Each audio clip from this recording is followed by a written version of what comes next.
Ladies and gentlemen, we are here to give you guys a movie review for the new film Monkey Man. This is directed by Dev Patel, starring Dev Patel, and we're going to give you guys a quick little synopsis of what it is. A young man is getting to a point where he is doing underground fighting in a fight club night after night, wearing a gorilla mask and getting beat to a bloody pulp until after years of suppressed trauma and rage, it is finally starting to be unleashed. That is the background synopsis of this. And I have here, co-host here, Lucas. What's up, man? What's going on? So we I think this debuted at South by Southwest, right? Is it South by Southwest or Sundance? One of them two. It Yeah, it was debuted. one I of the want. two. I think it was South by Southwest. It debuted at South by Southwest. Yeah, and so it was a lot of buzz that was coming off of it, and I really didn't know what to expect. I know that I've loved Dev Patel from a lot of different roles, whether it's for Slumdog Millionaire, The Lion, recently The Green Knight, which I think was really underrated. But I did not know if he would have this ability to approach action in this way, and also from a genre that we've seen this before. We've seen the revenge tale, so it's kind of like what was going to be his spin on it.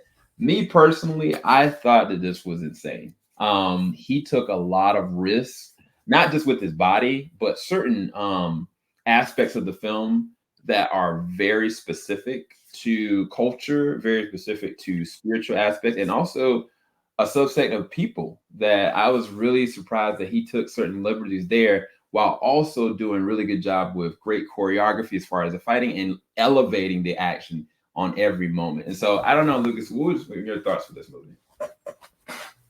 First, it's a film, and I got to be very careful the way I say this because I keep on remember. I gotta keep on remember the movie's not out yet. But it's a film that I think is coming out this summer. That premiered last year at TIFF. Oh, you're talking about That Kill. this film feels like it borrows a lot from in the action standpoint, which is Kill. So the kind of bit on the cultural standpoint too, or at least not seeing this culture shown in big budget action or budgeted action films. We don't normally get to see that. So first it reminded me of Kill, and then it reminded me of a Steven Seagal movie, which is not a bad thing at all, but it's the normal type of revenge story, and then you just wanted to see how they would elevate that, and that's what you get here. You get a more elevated version of the revenge story. So that's what works the best, I want to say, for Monkey Man, is that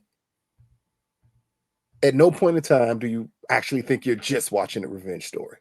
At times it feels like you're watching a drama surrounded by a revenge story, and then you get action because it's not loaded with action. This movie really doesn't kick up the action until the second half of the film. Yep. It's a lot of explaining exactly what's going on, or you attempting to figure out what the main character's issue is, because it's never really addressed at the beginning of the film. As you go along in his story, it's revealed more and more why he wants revenge, and then you understand why he has the mask on as the monkey, why he's gone through everything that he's gone through to get to this point in his life. So just that building upon it again, it's a revenge story. If you've seen one, you've seen them all, but this one is just elevated, way more elevated, an elevated Steven Seagal film. Best way to put it. It's Yeah. above the law if it was uh shot more high class. Yeah, I think that the interesting thing with that, and I'll double down on that because when I did see a movie last year called Mayhem, very much so Mm-hmm. a well choreographed action, throwdown, very much so a Yeah. revenge film. It had emotive moments, but the difference with that and this is the Mm-hmm. person that's behind it. Yeah. Dev is an amazing actor, and anything that he does, he puts his all into. It doesn't matter what it Yeah. is. I think he did the David Copperfield film, and I was never gonna watch that. And he elevated that in ways that I didn't think could work. And that's just how he's always been. It doesn't matter what it is.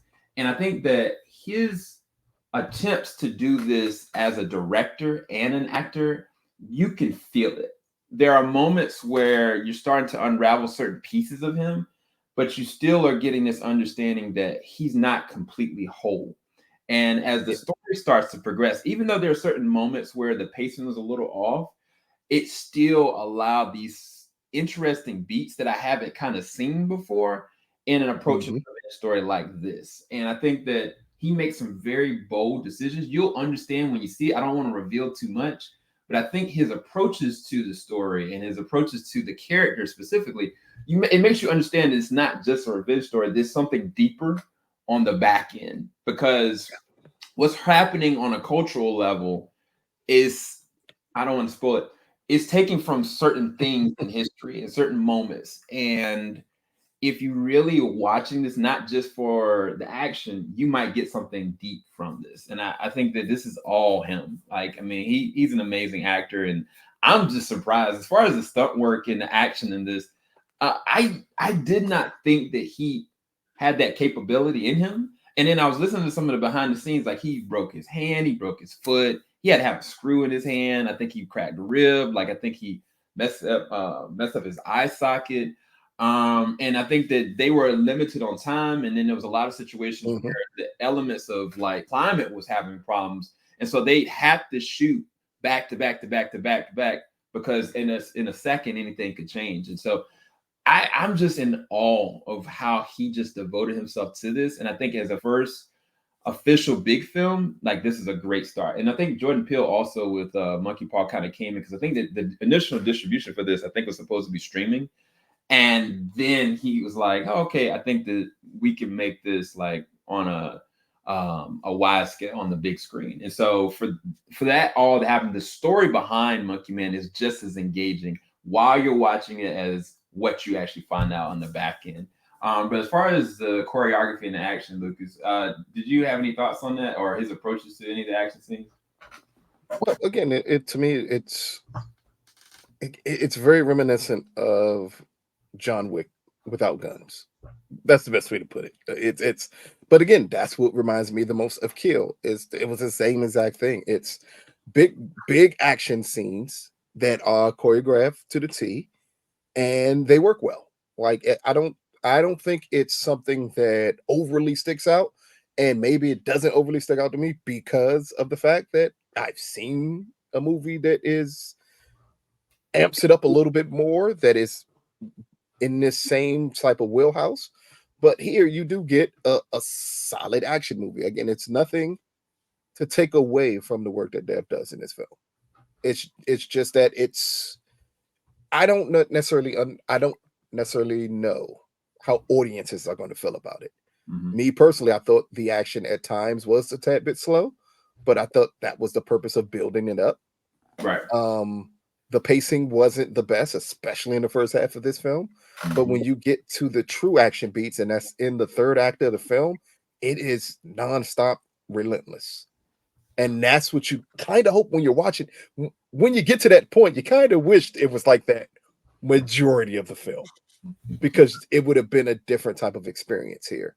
And instead, you get it the last half of the film, and you get to appreciate exactly what it takes to get those action beats in place. Yeah. But it's kind of still leaves you wanting more of it, because it's in spurts. It's not fully consistent, but it's in spurts that you get these amazing action sequences here. And it kind of now reminds me why this movie went to the big screen and not necessarily on streaming, because that's a whole different story altogether on how it ended up in theaters instead of on streaming with a bigger company than what the theater distribution is. Yeah, there were some moments in this that kind of reminded me of what was it, Atomic Blonde with Charlize Theron, where like some of those actually, it's not relentless. It's like you try to make it as believable as you possibly can without losing or breaking tension. And I think that, like you said, the third act, like they don't break tension. It just Whereas in the beginning of the film, the character's still trying to figure out what he's doing and what's going on, and we're trying to figure that with him. And I think that through that journey, I appreciated getting to the end, because I feel like an ultimate payoff. I think that's the thing that a lot of people, I think you guys are gonna feel like by the end of the movie, like, wow, this is something. Like, I think this is very memorable in a lot of different aspects. But like Lucas said, I've seen films like The Raid 2, like as far as the action, that's the Yeah. bar, and I'm not gonna try to compare what the Ray 2 will No, no. has done with what he's doing, but I will give him his credit and his flowers. I think that he's looked at, somebody like Gareth Evans. I think he's looked at David Lowery and what he approached of like certain Mm-hmm. subtle moments and calm moments with the Green Knight, and like what Danny Boyle had him do as a young age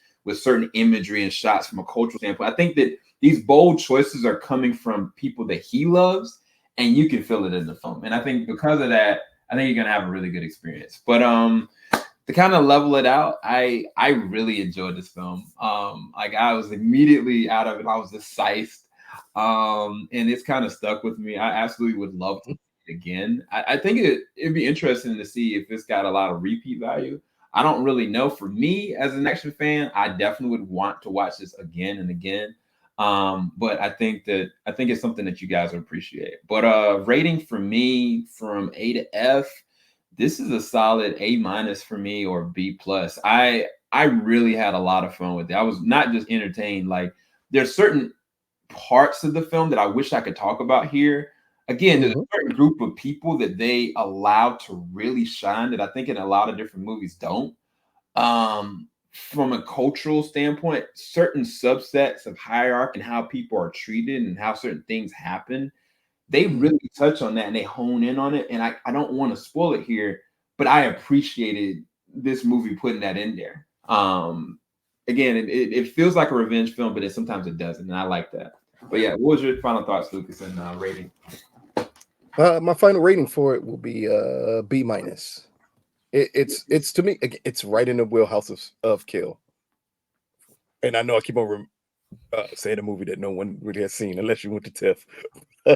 It's the film that truly reminds me of this movie, and it's shot beautifully. The Mm-hmm. story is the reason why, and I keep on harping on it here. I understand why Netflix sold this movie because of this story. This story is not going to be for everyone, and I think the story can turn a lot of people off. But if you stick through it, you're gonna get a decent to really good action film here. But you just have to.